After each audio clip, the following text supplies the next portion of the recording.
नमस्कार, मैं हूं दोषी और आप देख रहे हैं Indian TV news. Pandit Ganesh Prasad सेवा न्यास के तत्वाधान में 19 विवाह आयोजन 18 की सामग्री की गई वितरित। पंडित गणेश प्रसाद सेवा न्यास के दौरान 51 सामूहिक विवाह कराने का संकल्प लिया, लेकिन कोरोना के कारण वो अप्रैल माह में स्थगित कर दिया गया था। अब अलग अलग चरण में शादी करने की तैयारी की गई है, जिसके बाद 4 जुलाई को होने जा रहे 19 जोड़ों के वर वधू पक्ष को सामग्री भेंट की गई। साथ ही एक जोड़े का विवाह भी संपन्न कराया गया।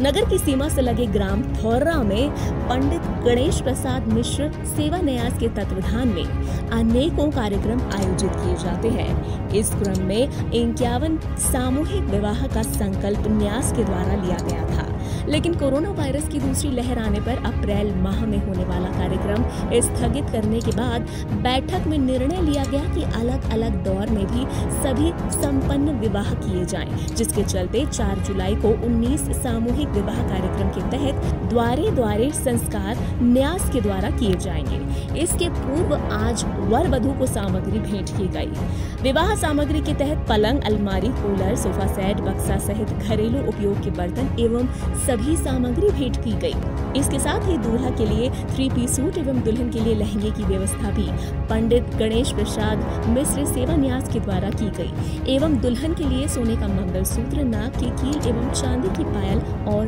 बिछिया भेंट की गई, जिसकी राशि लगभग 1,50,000 रुपए बताई जा रही है। कार्यक्रम के दौरान टीकमगढ़ सांसद डॉक्टर वीरेंद्र कुमार खट्टी, महोबा विधायक राकेश गोस्वामी, पूर्व विधायक पुष्पेंद्र नाथ पाठक, छतरपुर कलेक्टर शैलेंद्र सिंह सहित के पदाधिकारी मौजूद रहे।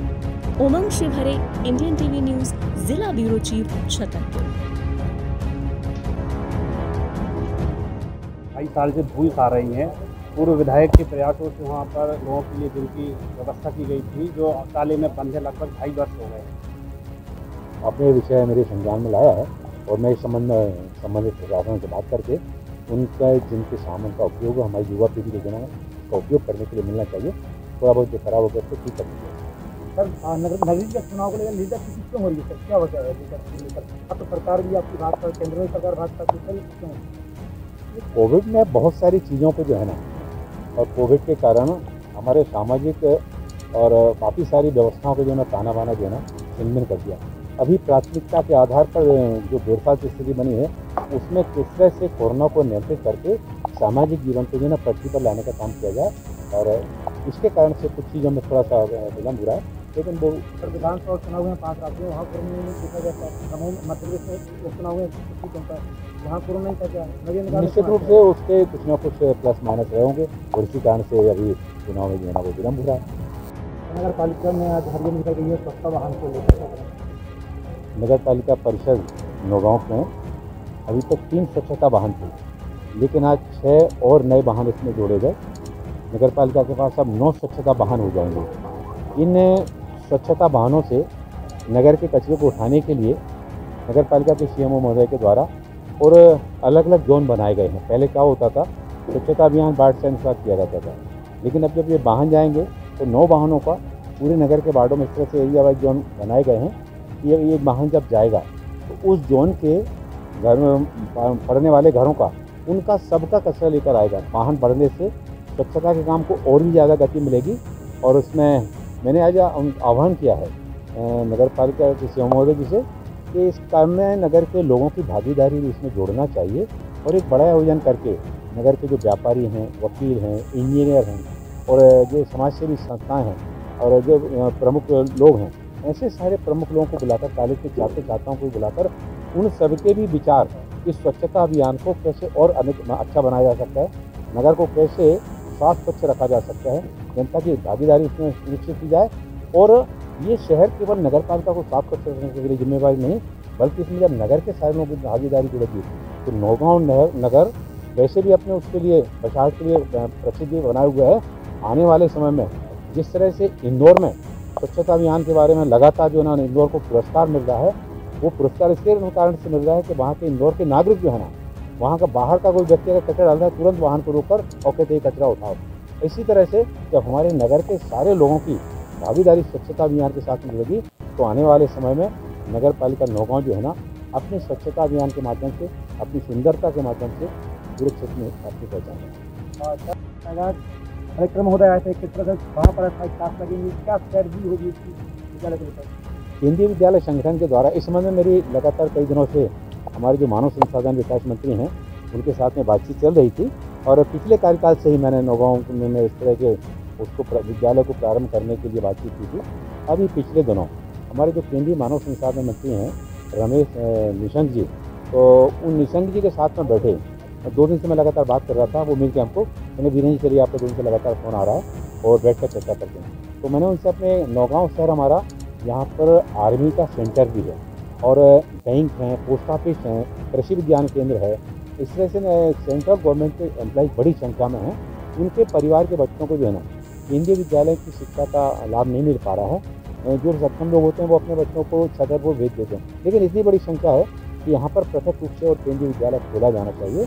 और उन्होंने उस संबंध में कमिश्नर महोदय को निर्देश किया, और कमिश्नर महोदय की यहाँ से अभी हमारे जिला प्रशासन को पत्र आया हुआ, एक पत्र मेरे पास भी आया हुआ है। तो कुछ औपचारिकताएँ पूरी करने में राज्य सरकार की इसमें महत्वपूर्ण भूमिका रहेगी। उसमें सबसे पहला होता है कि अस्थायी विद्यालय कहाँ पर प्रारंभ किया जाएगा। जब तक कि सेंट्रल स्कूल का अपना स्वयं का भवन नहीं बन जाता है तब तक के लिए एक अस्थायी भवन की आवश्यकता होती है। साथ ही साथ हमारा केंद्रीय विद्यालय कहाँ पर बनेगा उसके लिए जगह का अलॉटमेंट की भी बात आती है। जिला प्रशासन से मेरी बात हुई, कलेक्टर महोदय से बात हुई, और उन्होंने एसडीएम महोदय को निर्देश दिया गया और जगह का चिन्हांकन करके वहाँ पर जिला प्रशासन के द्वारा केंद्रीय विद्यालय के लिए आरक्षित भूमि वहाँ पर बोर्ड भी लगा दिया गया है। और अस्थायी भवन में जहाँ पर विद्यालय को संचालित किया है ना, वो भी हम लोग लगातार बीटीआई होगा या पॉलिटेक्निक महाविद्यालय होगा? तो पॉलिटेक्निक ज़्यादा अच्छा लग रहा है कि बीटीआई में सारी व्यवस्थाओं को अभी ठीक करने में, और उसमें पैसा भी लगेगा और उतनी अच्छी व्यवस्था नहीं है। लेकिन इसमें ऐसा है कि ये सारी औपचारिकताएँ पूरी होने के बाद संख्या भी भेजना पड़ती है। कितनी जानकारी है कि जो पॉलिटेक्निक महाविद्यालय वाले को अलर्ट नहीं करोगे, जगह नहीं करे तो सरकार भी लगे मामले को लेकर? देखिए, पहले कुछ आनाकानी की जा रही थी, लेकिन जिला प्रशासन ने उसमें फिर थोड़ा सख्ती के साथ में कदम उठाया। और ये बच्चे जो है ना, पूरे नौगांव क्षेत्र के बच्चे, उनके भी बच्चे हो सकता है कि उसमें जो है ना पढ़ने के लिए जाएँ। तो इसमें सबको मिलकर इसके लिए प्रयास करना है। और संख्या मांगी गई थी, तो आर्मी के ही बच्चों की संख्या बहुत बड़ी निकल के आई, जिसमें मिनिमम 500 की संख्या का उनका वो रहता है, क्राइटेरिया रहता है। तो उससे बड़ी संख्या यहाँ पर निकल के आई है। यहाँ से सारी औपचारिकताएँ पूरी होने के बाद राज्य सरकार के द्वारा केंद्रीय विद्यालय के जो कमिश्नर महोदय हैं, तो कमिश्नर महोदय को सारी जानकारी भेजी जाएगी, और उसके बाद फिर डिप्टी कमिश्नर जो है ना वहाँ पे केंद्रीय विद्यालय संगठन के, उनका यहाँ पर विजिट होगा। वो सारी व्यवस्थाओं से संतुष्ट हो जाएंगे, तब हमारा केंद्रीय विद्यालय खुलने का काम जो है वो कितना समय लगेगा भाई खुलने में? वो जितने समय में राज्य सरकार से औपचारिकताएँ पूरी होकर वहाँ हो जाएंगी, उसके बाद तो नौगांव निर्माण का काम कब शुरू होगा? कौन सा भवन निर्माण पहले स्वीकृति होगी और अस्थायी भवन में केंद्रीय विद्यालय प्रारंभ होगा, और 2-3 साल भी चल सकता है उसमें। इस बीच में जो है ना फिर मानव संसाधन विकास मंत्रालय से बजट का एलोकेशन करके और फिर प्रारंभ होगा। सर, आज पंडित गणेश प्रसाद न्यास द्वारा यहाँ पर 21 कन्याओं की विवाह सामान क्या कहना चाहेंगे इस पहल को लेकर? देखिए, ये इतना महत्वपूर्ण कार्य है। हमारी सरकार द्वारा लगातार सामूहिक विवाह किए जा रहे थे, कोरोना की वजह से वो सब कार्यक्रम बंद थे। ये कार्यक्रम भी पिछले 2 साल से पेंडिंग चल रहा है। हमारे राकेश मिश्रा द्वारा संकल्प लिया गया था कि माता जी की पुण्यतिथि में 51 जोड़ों का विवाह करेंगे। और दहेज का पूरा सामान आपने देखा होगा कि दहेज में छोटे से लेकर हर चीज़, सोने की मंगलसूत्र तक, चाकू से लेकर सोने की मंगलसूत्र तक, नाक की कील तक, सब कुछ प्रदान किया गया है। राकेश मिश्रा जी द्वारा ये जो कार्य किया गया है, इसके लिए मैं उनको साधुवाद देता हूँ। और वैसे तो आपने देखा होगा हमेशा कि गणेश न्यास द्वारा हमेशा एक ना एक ऐसे कार्यक्रम किए जाते रहे, जैसे मेडिकल कैंप। पिछली बार आपने देखा होगा कि यहाँ एक मैराथन दौड़ थी, शायद बुंदेलखंड में पहली ऐसी दौड़ होगी जो यहाँ अपने धौर्रा में आयोजित की गई थी। तो न्यास द्वारा जो कार्यक्रम किए जाते हैं वो बहुत ही बधाई के पात्र हैं हमारे राकेश मिश्रा जी, और उनसे अपेक्षा है कि आगे भी इसी तरह की। आपने देखा होगा कोरोना काल में लगातार एक से एक बड़े डॉक्टरों द्वारा वर्चुअल द्वारा सभी की समस्याएं सॉल्व की गई, सबको दवाइयाँ बताई गई। मैं उम्मीद करता हूँ राकेश मिश्रा जी न्यास के द्वारा इसी तरह के कार्य करते रहें। आज पंडित गणेश प्रसाद मिश्र सेवा न्यास के द्वारा समाज की ज़रूरतमंद कन्याओं के विवाह का जो हमने संकल्प लिया था, कोरोना के कारण 2 वर्षों से यह समारोह भव्य स्तर पर नहीं हो पा रहा था। आज भी हमने उसको केवल प्रतीकात्मक रूप में सामग्री वितरण करके यह कार्यक्रम पूरा किया है। आगामी रविवार 4 तारीख को द्वारे द्वारे जाकर के न्यास के जो कार्यकर्ता यहाँ बैठे हैं उनके घर जाएंगे, उनके यहाँ पूरे विवाह संस्कार में भाग लेंगे, वर वधू को आशीर्वाद देंगे।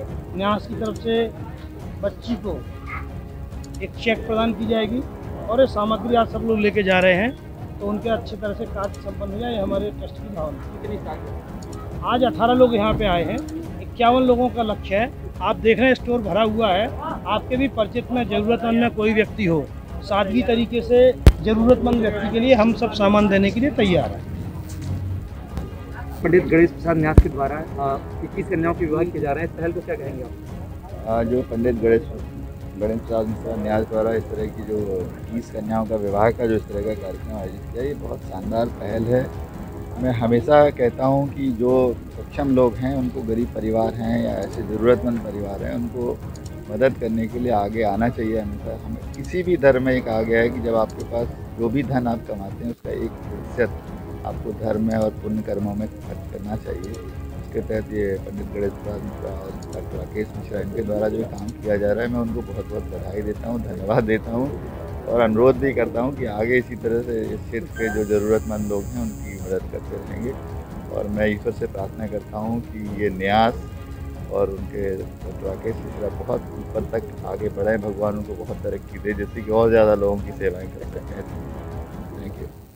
इसी तरह की देश, दुनिया और अपने आसपास की हर खबर और खबर के असर को जानने के लिए देखते रहिए इंडियन टीवी न्यूज। हमारे इस चैनल को सब्सक्राइब कर लीजिए और हमारी इस खबर को शेयर जरूर कीजिए। मिलते हैं अगली खबर के साथ।